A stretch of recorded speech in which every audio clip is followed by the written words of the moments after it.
It was a sleepy summer's day in my hometown when Frank Wallace opened his front door and stepped out onto the street. I was sitting on my porch opposite holding a cold bottle of beer against my cheek. It was too hot to do anything else in my humble opinion. Frank was in his 60s and had owned the bar on Main Street until he sold it last fall. He lived on his own and life as a single retired gentleman seemed to be suiting him just fine. I'd see him strolling in town with a lady on his arm or sitting in the park reading a book with a contented smile on his face. Frank was usually smartly turned out as well, favoring pressed shirts, bow ties, and waistcoats, but he was wearing a creased, collarless shirt with braces. One of the braces was unbuckled and hung loose. I thought how it wasn't like Frank to be so scruffy, but it was too hot to dwell on this, so I forgot about it and raised an arm to say hello. Frank did not acknowledge my wave. He was just standing there looking lost. This was not so easy to brush off. I was concerned. I wondered if Frank's AC was not working, if the heat was making him feel ill and he had come outside to try and find some relief. There was none to be found out on the street though. I got to my feet and called out, "Hey Frank, you okay? You want to come over for a cold one in the shade?" Frank's gaze drifted towards me. His mouth opened slightly as if he was about to say something, and then he fell to his knees. It all happened so quick. I froze for a moment in shock and then dropped my beer and started to run towards him to help. Out of the corner of my eye, I saw another one of my neighbors hurrying forwards as well. Lorna Johnson had been a nurse at a city center ER before moving to the town, and after seeing her I thought, whatever is wrong, it's going to be okay. And then Frank began to scream. It was hideous, sounding more like a wild animal crying out in fear and pain than a man. Lorna had reached Frank's side, but I could see that she was hesitating. Even with her experience as a nurse, she was clearly shocked by the way that he was screaming. But she set her face in a determined expression, put a hand on his shoulder and began to speak to him. Frank didn't seem to know that she was there. He reached up and touched his face, and then he began to rake his fingernails down his skin, leaving vivid red lines in their wake. He raked his fingernails down again and again, and I could see blood flowing now where he was cutting open his own skin. Lorna was trying to stop him by grabbing his wrist, but he was far too strong for her. "Help me," she said. A crowd had gathered now, drawn out of their houses by Frank's hideous screams, but I realized she was speaking to me because I was the closest. I stumbled up to Frank and took a hold of one of his arms. I could see the blood and skin under his fingernails and the ragged lines of raw flesh that had been exposed in his face. A wave of nausea rushed through me, and I was fighting not to puke as I tried to help restrain Frank. We couldn't stop him though. He was frantic and kept scratching at himself viciously. It was like he was trying to claw his own skin off. "Frank, stop it," I pleaded, but he remained oblivious. His eyes were glazed over and froth was appearing at the corners of his mouth as he continued to scream and claw. Mercifully, more people were stepping up to try and help. I glanced to my side to see Bill Monroe, the deputy. He was trying to handcuff Frank and had one cuff around Frank's wrist. I put all my strength into trying to keep Frank's free arm still enough for Bill to get the other restraint on. He did, and he locked them. I breathed a momentary sigh of relief. At least Frank could not hurt himself anymore. And no matter how much he thrashed around now, the sheer weight of people holding him down was keeping him pinned to the ground. Bill said, "I'll call an ambulance, but until that gets here, I want Frank off the street, and a holding cell is the best place that I can think to put him in just now." Sweat dripped from his face as he spoke, and I could hear the tension in his voice. The worst that he usually had to deal with was traffic violations and folk who had too much to drink on a Friday night. He was out of his depth here, but he was right about the cell as far as I could see. After Doc Wilson had lost his medical license last year due to his need to keep topped up with bourbon to hold the shakes at bay, there wasn't a doctor in the town with premises that we could take Frank to.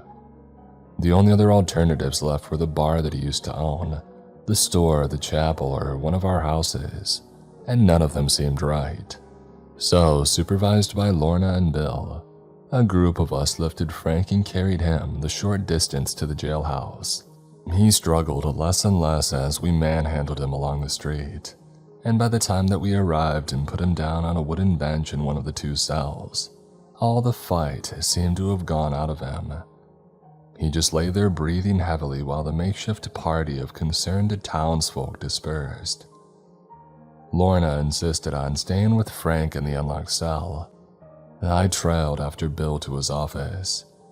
I had no reason to be there apart from being badly shook up and wanting company, and Bill Monroe would have to do. He was mopping up some of the sweat from his face with a handkerchief that was already soaked wet through and making a phone call. I listened as he explained who he was and what had happened, and nodded in response to the person on the other end of the line. He had just finished the call when Lorna walked into the office. He told her, "The dispatcher said it'll be at least 2 hours before an ambulance can get here." Bill looked as if he was about to say more, but he ground to a halt. He had noticed the sadness on Lorna's face. She exhaled and said, "Frank has passed." Bill's shoulders slumped and I sat down heavily in a chair in the corner of his office. I think we both felt equally lost.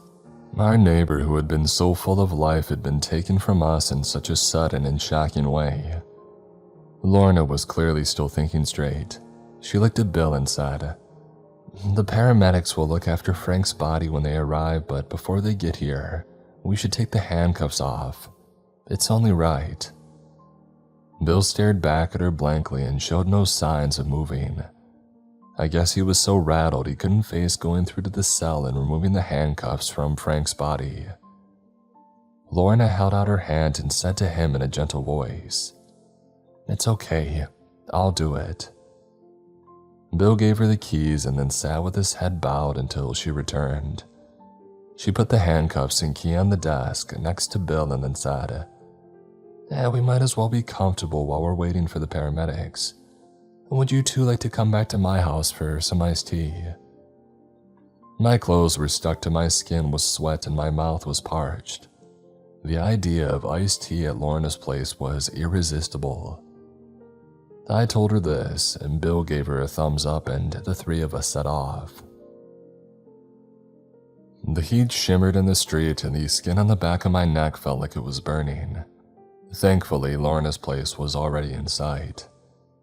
As we passed my house on the way, I noticed the bottle of beer that I had dropped lying on the ground and decided that I didn't have the strength to pick it up just then. I saw as well that Frank's front door was still open and a fresh wave of sadness enveloped me as I wondered who would sort out the things that Frank had left behind. Frank had no family living in the town, but beyond that, I had no idea. I turned to Bill to ask him about Frank's next of kin, but Bill was staring back down the street at a figure walking slowly towards us. I saw who it was and the heat of day fell away. Frank was shuffling unsteadily along. The dry blood of his self-inflicted wounds glistened darkly in the sunlight. His eyes were darker still. The sweat coating my skin felt like it had turned to ice and I was starting to shiver violently as I said to Lorna, You made a mistake." Keeping her eyes fixed on Frank, she shook her head and replied, "The man that I left in the cell was dead. I swear on all my 30 years as a nurse that was the case. I do not know what's happening here, but it's wrong. It's against nature." I hugged myself as her words sunk in. I swallowed, desperately trying to get some moisture into my throat. I looked at Frank, at the thing that should not have been, and panic gripped me. He was coming closer. It was coming closer. And I could not move. I could not breathe. It was hot as hell in my hometown, and I was in a waking nightmare. The monster in my twisted reality opened its mouth, and a guttural groan escaped its lips. It shuffled closer, raised its arms, reaching out to me, and then its maw opened wide. Drool hung from its teeth. It was as if the rest of the world had drifted away from me and everything had focused in on the aberration that was bearing down on me. And then I heard a voice saying, "I need you to back off." I blinked, coming out of my daze, and turned and saw that Bill had his sidearm raised and aimed at the thing that Frank had become. "Please," Bill shouted. "I don't want to do this, but I will. I can't let you hurt anyone." The monster gazed at Bill. There was no humanity in its eyes. There was only rage as it threw itself at the deputy. A sharp sound made me flinch, and the monster's head was slammed backwards as a bullet struck. It fell to the ground. There was a sickening wound in the center of its forehead. Despite this, it was still twitching and clawing at the air and trying to bite even though there was nothing in reach of its teeth. And then it grew still and all the fire went out of its hideous gaze. Bill, Lorna, and I just looked at each other for a moment. I saw the shock that I was feeling reflected in their eyes. And then Bill began to shake his head. "Oh man," he said. "Oh man, I need to call this in." He holstered his sidearm, took out his phone. His hands were shaking so badly that it took him 3 goes to get the passcode right. And then he turned his back on us and walked away. I couldn't hear what was said after this, but it was an animated conversation on Bill's side. He was pointing and waving his free hand and pacing around. While he was lost in his phone call, people started to emerge cautiously from their houses. The sound of a weapon being discharged was not something that you rushed towards. I saw Mrs. Krinsky, who worked at the store, hovering by her husband's side with her hand over her mouth. Mr. Krinsky had been in the armed forces until shrapnel from an IED had shattered his kneecap, and he leaned heavily on his stick, frowning. Down the street, Jim Turner was standing framed in his doorway, blinking in the too bright light. Jim used to run an auto repair shop in town, but it had gone out of business, and now he was struggling to get by selling scrap metal and doing odd jobs where he could. Doc Wilson was out as well. He was on his porch, cradling a glass of amber liquid to his chest. There were plenty more folk joining them by now. A few had strayed as far as the street, and everybody was gawping at the figure lying on the ground. The fresh damage to its face was so bad that I wasn't sure if people would recognize that it was Frank's corpse. And if they did, I wondered if they would believe their own eyes. After all, wasn't Frank meant to be in the cell being taken care of by Lorna and the deputy? I looked back over at Bill, wishing that he would hurry up and finish his call. There would be a whole bunch of questions coming soon, and I had no answers. Finally, Bill lowered his phone and headed back. He looked around at the townsfolk and scowled. "You all need to get back inside," he said in a raised voice. "There is no danger to your health or your property, and this is a matter for the law to deal with." No one looked convinced, and Mr. Krinsky called back. "Look, Bill, none of us want to cause trouble, but there's something mighty wrong going on here." Bill glared at him, and I could see that he was fighting to keep his temper in check. He took a deep breath before replying. "I would have thought you of all people would respect the badge I'm wearing and do as you were being asked. So please." Bill left the request for Mr. Krinsky to shut up and go away hanging in the air. The veteran looked like he was going to stand his ground though, until his wife gently elbowed him in the ribs and began to lead him back inside. Bill glowered at him until he was gone, and then turned his gaze to the rest of the townsfolk who were still outside. There was plenty of muttering, but no more challenges to Bill's authority. As doors were pulled closed, Bill pinched the brow of his nose and sighed. He looked exhausted. Lorna put her hand on his arm and said, "You're doing just fine, Bill. What did the sheriff say? Are they sending help?" He nodded. Yes, though I'm not sure they believed me when I told them what had happened. I reckon they think the heat has got to me.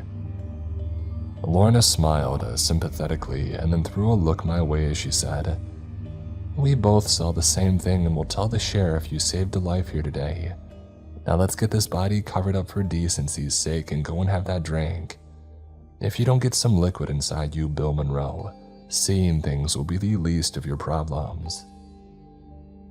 Bill managed a small smile himself at this and trudged after her into her house. I followed, not wanting to be left alone with the corpse. Soon after, all I could think about was the glass of iced tea that Lorna gave me.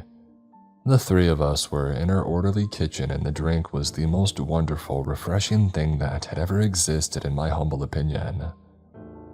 Bill looked a lot better once he had a drink as well, and he sounded calmer when he said, "Yeah, once the backup and the ambulance arrive, we can start to get things back to normal." "I'll drink to that," I said and raised my glass. Before it reached my lips, Lorna's door flew open and Mrs. Krinsky ran inside. "My husband, there's something wrong with him." Lorna reacted first. She took Mrs. Krinsky's hands in hers and said, "Tell us what happened." "He was very quiet when we got inside. I thought he was angry with me for intervening and telling him to stop being so dang cranky. But he just stood there staring into space. It was like I wasn't there, and then he collapsed." She began to sob as she went on. "I thought that I had lost him out there in the desert. When he came home, he promised me that we would grow old together. Please, you have to help." "We will," Lorna said with remarkable calmness. I was aware of the hum of her AC, of the clock on our kitchen wall ticking quietly, of my heart beating. It was too loud, too quick. I put my hand on my chest and then I heard the scream. We all did. And I think we all knew that it was coming from the Krinsky's house. Knew that it was Mr. Krinsky who was howling in primal fear and pain, not an animal. Lorna looked at me and Bill and said, "I'll stay with her, you two go." Reluctantly, I followed Bill, who was already hurrying out of the kitchen. I kept behind him as he ran towards the Krinsky's place. I wasn't a deputy and there was no way that I was going to be the first one through that door. I could see Bill standing in the kitchen as I crossed the threshold. Mr. Krinsky was on the floor close by, screaming and clawing at his skin. Bill reached for his belt where he kept his handcuffs and then cursed. He had left them back at the jailhouse. And so he grabbed Krinsky's wrists and struggled to pin them to the ground. "Help me," he yelled. I moved around them both and pressed down on Krinsky's shoulders. Blood running from the wounds that Krinsky had gouged into his face, mingled with foam bubbling from his mouth. I was worried that he would choke, worried that we wouldn't be able to hold him. But we did manage to keep him from hurting himself anymore, and slowly he seemed to calm down. Eventually, he stopped struggling altogether. "It's gonna be okay, there's help on the way," Bill said, trying to reassure him. Krinsky stared up. His eyes were wide with terror as he whispered in a hoarse voice, "It's inside me. I have to get it out." "What's inside you?" Bill asked. Krinsky replied with a single word, "Evil." And then he died. Bill let go of him and moved away, and I did the same. I needed to get out of there, and I started towards the door. But Bill held up a hand. "Wait, we need to make sure Krinsky is not going to attack anyone if he comes back like Frank did." It should have been a crazy thought, not something that rational people believed, but I did not challenge Bill. "You're going to use your sidearm," I began, thinking this was what he had meant, but he shook his head. "I can't desecrate a dead body no matter what. No, we'll tie him up good and proper, make sure if something does stir, it can't go anywhere." And then he pulled over a kitchen chair and asked me to get Krinsky's body into it. The idea of touching it repulsed me, but once again, I had to do the right thing. The body was still warm and slick with sweat as we wrapped our arms around it and lifted it onto the chair. Between us, we found belts and rope and tore up blankets and fixed them around the corpse. A disgusting job, but it was done, and finally we could get out of there. There was a key inside the door, and Bill took it and locked up on the way out. As we headed back to Lorna's house, I had to force myself not to look back over my shoulder. Despite everything that we had done, I could not escape the feeling that if I did look around, I would see Mr. Krinsky shuffling unsteadily along the street. Alongside me, Bill was on his phone making a call. Well, trying to anyway. He cursed and then said, "I need to update the sheriff, but I can't get through. I've got no signal on my phone." I checked mine and it was the same, and I had no idea why. We were arriving back at Lorna's house by now. When we walked through the open door, Mrs. Krinsky was sitting at the kitchen table. She shot to her feet and asked, "Where's my husband?" Bill said in a quiet voice, "I'm sorry." Lorna sat next to Mrs. Krinsky and began to speak to her quietly, trying to console her. Bill was trying his phone again without success from the look on his face. I hugged myself. I couldn't cope with this. I wanted to crawl into a darkened room and curl up in a corner and sleep for a long time. But there was to be no hiding place, no escape. There was a scream from somewhere in the distance, a scream born of terror and hurt. And there was someone outside Lorna's kitchen window as well. It was Jim Turner. He was looking through the window at us. He looked puzzled though, as if what he was seeing made no sense to him. He put the open palm of his hand against the glass. Trying to keep himself from falling, I realized, as Jim slumped forward against the window. He was still for a few seconds and then he began to scream. His spittle struck the glass as he screamed, and I felt sick knowing that, in the seconds that followed, he would start trying to pull his own skin off in a crazed attempt to get rid of the evil within him. But Jim did not dig his fingernails into his flesh. He started to smash his hands against the kitchen window again and again. Cracks appeared, and still he hammered at it, and the cracks widened. A shard of glass came free. Jim grabbed it and placed a viciously sharp edge against the skin on his face, and he began to cut. I turned away. I couldn't watch. I put my hands on my ears, desperately trying to block out the sound of his screams. I couldn't though, they were too loud. I began to sob and say to myself, "Oh, please stop, please." And Jim's screams did end. I lifted my hands free of my ears and listened for the distant scream that had preceded Jim's, but I couldn't hear anything. Whoever that had been had stopped as well. It was silence once more. I looked around the room. The broken glass that remained in the window was smeared with blood. Lorna and Mrs. Krinsky were huddled in a corner, hugging each other in a protective embrace. Bill was staring wide-eyed with fear at the door. And the thing that had been Jim Turner was dragging itself into the kitchen on its hands and knees. It looked to have sliced the skin off its own face and then cut deeper still. I could see bone in its grotesque visage. One eye was gone and gouged out, and the socket shone with blood. The other eye remained. It was darker than any night.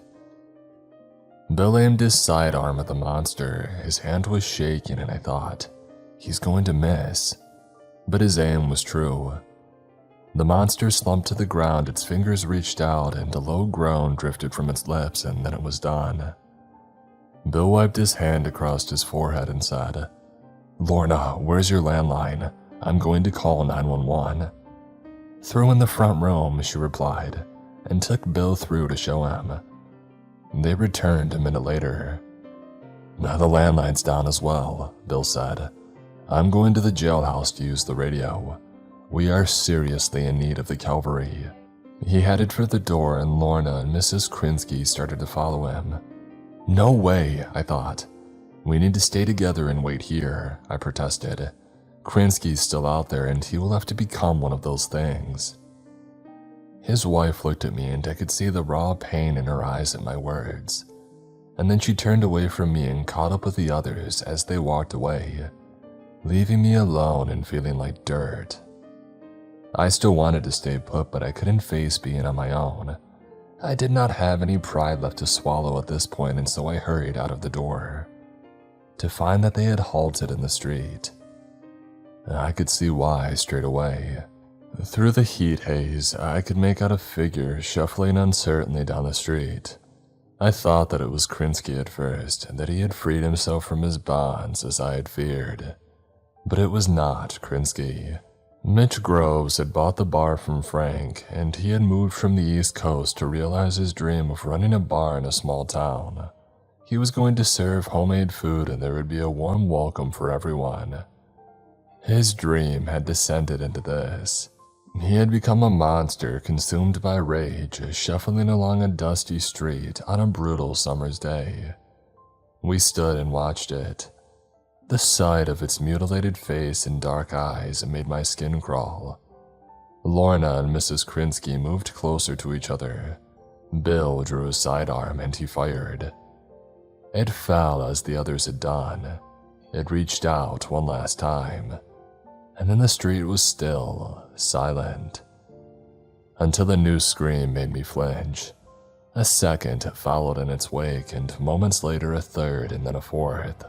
I could not see who was screaming or tell exactly where they were coming from. None of us could. And the screams continued to multiply until they seemed to be coming from everywhere. We were transfixed by this hideous chorus until Bill shouted, "Run! We have to get to the jailhouse before they turn." I did not need telling twice. I started to run, and Bill and Lorna did the same. But Mrs. Krinsky was rooted to the spot. She was captivated by the sight of the figure stumbling out of her house. It had been her husband once. Now it was a creature that had escaped from the grip of death. If the Reaper could not hold it, why did Bill and I think belts and rags could? I thought with a bitter sigh. The monster shuffled uncertainly forwards across the porch and down onto the street. It was repulsive, but Mrs. Krinsky seemed blind to this. On this strangest of all days, I think she was seeing the man that she loved. Bill yelled at her, "We need to go." But Mrs. Krinsky ignored him, and she was crying tears of joy. Bill swore and ran towards her, and he had his sidearm, but he could not use it because of the risk of hurting her. Mrs. Krinsky held her arms out to embrace her husband.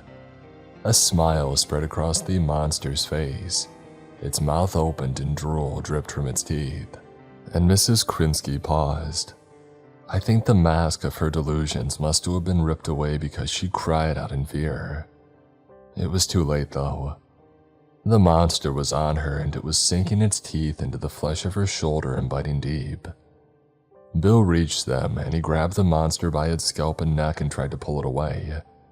"Help me," he yelled. Lorna and I sprinted forwards. The monster still had its teeth buried in Mrs. Krinsky's flesh and was shaking her body like she was a rag doll. There was blood everywhere, and it was spraying from the edges of the wound. Lorna began to strike the monster on the side of its head with her fist to try to make it let go. I took a hold of one of its arms and tried to pull it away, but only the monster was too strong for us. We could not stop it biting, could not stop it tearing a lump of flesh free and beginning to devour it. As it ate, it lashed out with its arms at us. It swatted us away like we were flies, and the three of us ended up on the ground. Mrs. Krinsky, released from its jaws, sunk to her knees and then toppled over. She lay sprawled on her side. Blood no longer spurted from the gaping wound in her shoulder. I had seen enough crime shows on TV to know what that meant. She was dead. Lorna linked her hand in mine and said, "We need to save ourselves now." Bill was pushing himself painfully to his feet. The monster was too busy gorging itself to notice the barrel being pointed at it. "Eat lead," Bill muttered and pulled the trigger. And then he turned and muttered in obscenity. I looked down the street and I echoed his curse. The screaming had stopped and the monsters had emerged. There were scores of them. They shuffled uncertainly along the sidewalks and down the road. They came out of buildings and groaned in the glare of the ceaseless sunlight. When they were alive, I could have put a name to every single one of them. But now I saw a disfigured horde of the dead that blocked the way. "We're not going to make it to the jailhouse," I said. Bill snapped back. "Oh, tell me something I don't know, genius." I looked around, desperately trying to find a way clear where we could try and escape. But the dead were everywhere that I could see. This was their town now, their domain.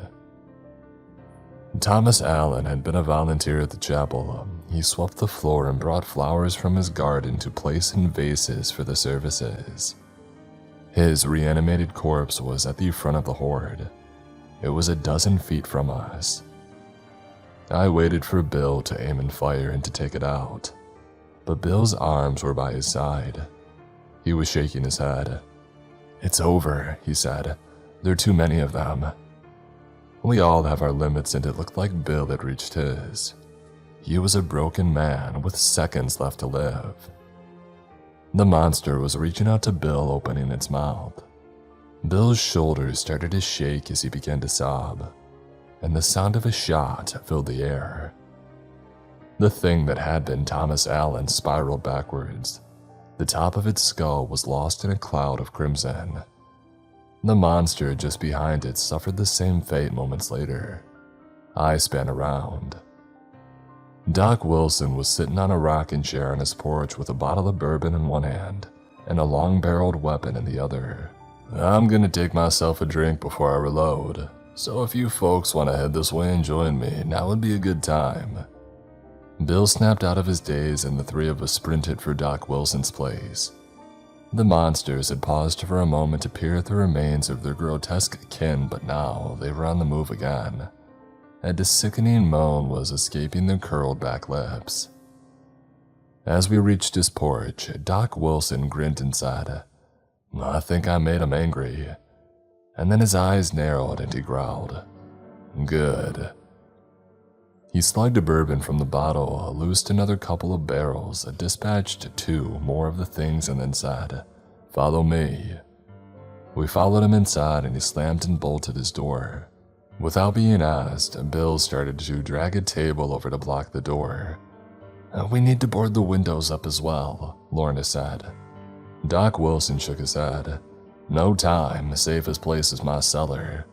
And then he looked over at Bill, who was by the window picking up a chair for the barricade that he seemed intent on making. Doc Wilson yelled at him, "Get away from there." I don't know if Bill ever heard. The windows smashed and the dead reached through. Bill flinched and tried to get away, but the monsters had him in their grip. He cried out as they pulled him through the shattered glass, and then they fell on him in a frenzy. Bill was lost to sight, but I could see the monsters struggling over each other to reach their feast. "The cellar now," Doc Wilson yelled. "We can't help the deputy." I turned and followed him towards the cellar door. Lorna hesitated for a moment. Her face was streaked with tears. "Goodbye, my friend," she said quietly and then hurried after us. Doc Wilson ushered me through the cellar door first with Lorna on my heels. I heard the door being slammed behind me and it became too dark for me to see the stairs. I stumbled on, expecting to trip and go tumbling down at any moment, but I made it to level ground. It was darker than ever down there. To one side of me I heard Doc Wilson cussing and then saying, "Oh, there you are." A couple of seconds later, a glow appeared. It grew until I could see Doc Wilson's face. He was smiling and holding a large flashlight.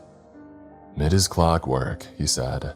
"Ideal when the authorities have left you high and dry." "What do you mean?" I asked.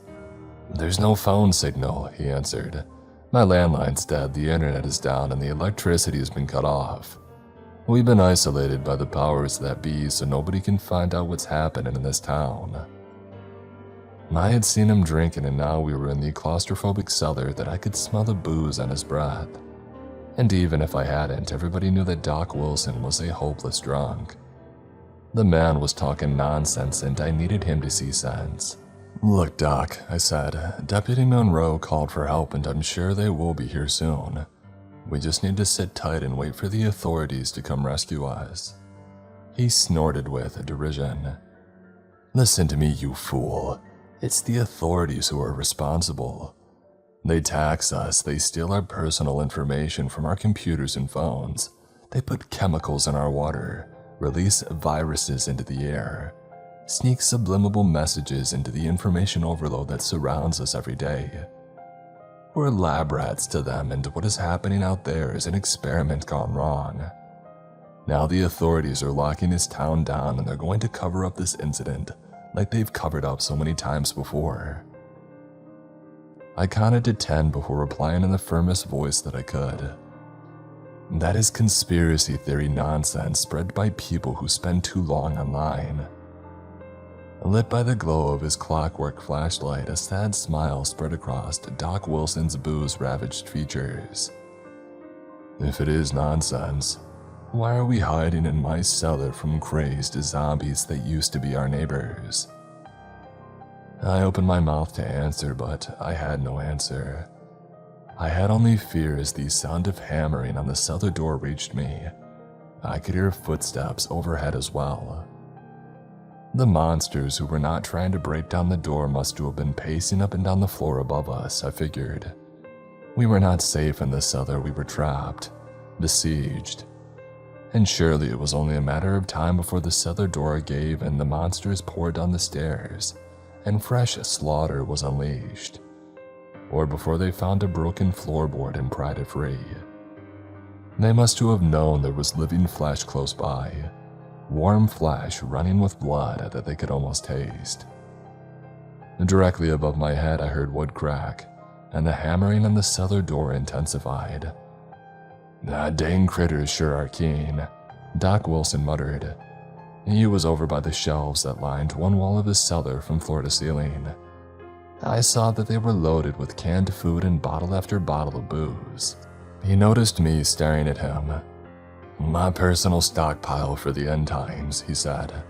And though the rest of the country's probably going about its business as usual and wishing it was time to leave work or watching the afternoon soaps, in our small corner of the USA, it's time to open a fresh bottle of 40% proof. Lorna had been listening quietly, but now she spoke out. "We can all have a drink later, but let's find a way out of here first." He looked at the bottle's side and said, "There's a metal grill over there at the top of that wall. Hasn't been opened in years and will be a mighty tight squeeze, but you're welcome to try, if you think there's still the chance of getting away from those things." Lorna's determined expression was the only answer required. Doc Wilson found a rusty screwdriver and hammering trailing spiderwebs from its handle on another shelf. He and Lorna got to work trying to force the grill. From the top of the stairs, the sound of wood splintering as the assault on the door continued was cascading down. And directly above me I could hear fingers scrabbling at the ceiling and feet stamping in a frantic beat. We were almost out of time. "Hurry up," I yelled, and then I heard a crack close by and the scraping of metal against metal. They had opened the grill. Lorna whooped in triumph and then said, "All I can see through the gap is overgrown grass, but that might give us some cover." She did not wait for a reply from either of us and pulled herself up and out. The soles of her shoes were the last thing I saw as she slipped from sight. Doc Wilson waved me forwards and I breathed my gut in, struggled through and found myself in the backyard. Lorna was crouched down and was almost hidden by these sprawling weeds. There was an ancient car tire there as well. Guess the doc was too busy preparing for the end of the world to spend time tidying up his backyard, I said with a crooked smile on my face as I untangled my limbs into a sitting position. Lorna ignored my attempted humor and shouted into the open grill, "What are you waiting for, Doc?" I couldn't see him, but I could hear Doc Wilson clearly enough as he said, "I haven't helped anyone since my medical license was revoked, and it feels good to have helped you too. I'm going to keep on doing that by making a stand. Hopefully that will buy you a little time, and hopefully you will think better of me. I was a good man once." Lorna looked like she was going to try and reason with Doc Wilson, but through the open grill, I could suddenly hear the rumble of the monsters' voices. They must have broken through the cellar door and were crowding into the cellar. 2 shots broke through the guttural groans. 2 only. In my mind's eye, I saw the monsters enveloping Doc Wilson and fighting with each other to bite and feed while their hideous faces became soaked with his blood. Lorna was on her feet. "He's gone. Let's go." She kept hunched over as she scurried forwards, trying to use the cover of the overgrown backyard, I figured. I pushed myself to my feet and stood a little straighter so that I could scan the horizon. I couldn't see any monsters between the doc's backyard and the open patch of land that led into the woods that bordered the town here. I didn't believe all the changed townsfolk had pursued us into the cellar, though. There must be more out there, I thought. They are close, about to attack. "Get down," Lorna implored, breaking the runaway train of my thoughts. I flinched, crouched, and stumbled after her until I was alongside her, but she was still looking back in the direction of Doc Wilson's house. At the open grill where the first of the monsters was crawling out after us, fresh blood stained its mouth and chin. "They are never going to give up," Lorna muttered grimly and turned away. Half a dozen clumsy steps later, and we were leaving Frank's backyard and breaking cover into open ground. I looked back over my shoulder. Monsters were streaming out of the cellar and shuffling our way. I glanced to my left. The other monsters had appeared from in between the houses, and it was the same to my right. They were converging in on us, a tidal wave of ravenous, murderous freaks. Eyes once more straight ahead, I ran as fast as I could for the woods. Lorna was 3 paces ahead of me. The trees were coming closer. We were almost there. Not that we would be out of danger when we made it to the woods, but we would no longer be so exposed. And about a mile away there was a road that cut through the woods that was busy with haulage trucks. We could flag down help. We would be saved. What was a mile, I figured? It was nothing. Even though my lungs were burning and the stitch in my chest was agonizing, I was going to make it. We were going to make it. Lorna was within touching distance of the trees, and I was right behind.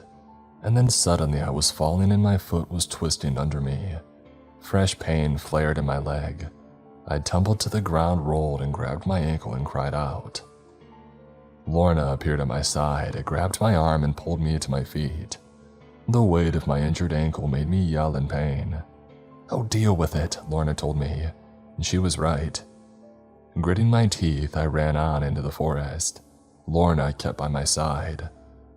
There were rustling sounds behind us and sharp cracks as fallen branches were stepped on. The monsters were in the woods and on our trail. We ran on through the half-light of the woods, weaving through the trees. Clouds of bugs and the humid undergrowth swarmed around us, and birds shrieked overhead. Low-lying branches scratched my face and hands as I sprinted faster and faster. My ankle was numb by now, and I had given up spitting out the bugs that were ending up in my mouth. The world was a blur around me. Apart from Lorna, who was saying, "We're almost there," over and over. I believed in her. She had shown so much strength since this madness had begun.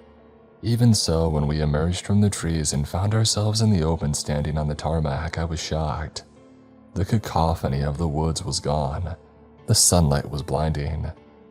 I shielded my eyes and gazed down the road. It stretched out ahead of us. I waited for a truck to roar into view so that we could flag them down and be saved. But the road in front of us was deserted, and there were no sounds of any engines in the distance. I turned. The emptiness, the silence continued. And in a matter of minutes, the monsters would catch up. They would come crashing out of the woods. "We can't stay here," I said. "We're meat for the dead." "No, wait, I can see something." I followed her gaze, and I could see it as well. There was a vehicle coming over the horizon. It was a dark shape, and it was traveling at speed. Heartbeats later, I could make out that it was a car. It was our ride out of here. I moved into the middle of the road and began to wave my arms. The car slowed and came to a halt. I lowered my arms and grinned at Lorna in relief. She smiled back as the driver and the passenger in the front seat climbed out and stood by the open doors. Both wore dark suits and shades. "Boy, are we pleased to see you," I said. "We need a ride out of here really bad. We can explain in the car." I started towards the back door, but the driver lifted his jacket to reveal a badge and holster. He said in a gravelly voice, "Federal agents, this is now a restricted zone and you two are detained." "What the?" I began to say. The passenger cut me off by shouting, "You will do what you're told." He moved towards me and produced a pair of handcuffs. "You don't understand, we're all in danger if we stay here." But he wasn't listening to me. He grabbed my wrist, and Lorna said, "They are here." Everything seemed to slow then. The passenger was opening up the handcuffs and the driver was watching. There was a sneer on his face. I turned away from both of them and looked back at the edge of the woods, where dark eyes glinted with malevolent intent. Through the corner of my eye, I was aware that Lorna was inching away from the monsters. I forced myself to do the same. The passenger did not try and stop me. He was staring at the monsters as they shuffled into the light. He looked like he had frozen with the shock. The monsters were a vision conjured from the darkest of places, and he was seeing them for the first time. So was the driver, but he was reacting by reaching into his holster. He unleashed a volley and the nearest monsters fell. They were a repulsive drop in an ocean of pain. Dozens more scrambled over the fallen bodies of their kin and threw themselves at the driver, drawn to him like scavengers to roadkill. The passenger finally came out of his daze and he drew. He took out one monster before he was overwhelmed. I saw his mouth open, but he didn't try to cry out in fear. One of the monsters had his throat gripped in its teeth, and it tore a chunk of flesh free. The passenger's final few moments of life were spent in mute terror, and the driver was lost to sight altogether under a groaning, writhing mass of the animated dead. And the monsters on the edge of the slaughter were turning to me. I looked around for Lorna, panicked again when I couldn't see her. But then I heard the car's engine kick into life and I saw that she was behind the wheel. "Get in!" And I did not need a second invitation. I made it into the passenger seat and was still pulling the door closed behind me as Lorna sped off. There was a monster in the road directly in front of us. It raised its arms and showed its drool-laced teeth. Lorna accelerated. The monster was thrown up by the impact, struck the windscreen, and then rolled away. I twisted around and looked through the back window. The monster that we had hit was struggling to its feet, and behind it, the rest of our former neighbors were shuffling along the road. One of them was holding a spine that had been stripped clean of flesh in its hand and dragging it along the ground. By my side, Lorna said, "There's no way they can catch us." The open road lay ahead of us. That should have meant the way was clear for us to find help from the authorities. Only 2 federal agents had just tried arresting us. I asked Lorna, "Do you think it's true what Doc Wilson said about the town being locked down to cover up a secret experiment?" Keeping her eyes fixed on the road, Lorna replied, "I honestly wish I could say no, but I just don't know anymore. If death is no longer the end of a physical form, then anything is possible. This is no longer the land of the free. It's the land of chaos and fear and unspeakable horror." As I considered her words, the sound of a helicopter filled the sky. A voice from above, distorted, crackled at us. "This is a restricted zone. Pull over to the side of the road." Lorna swore a stream of obscenities which translated as, "No way am I going to do that." I didn't think we had a choice. The road continued straight ahead and we could not outrun a helicopter, especially one where the crew had zero patience. It crackled overhead again. "Halt immediately or we will deploy fatal force." Lorna cussed again and turned the wheel sharply. The car left the road and we began plummeting through the woods, heading further away from our hometown. The sound of trees being shredded as the helicopter crew made good on their promise followed us as we jolted and rattled deeper into the undergrowth.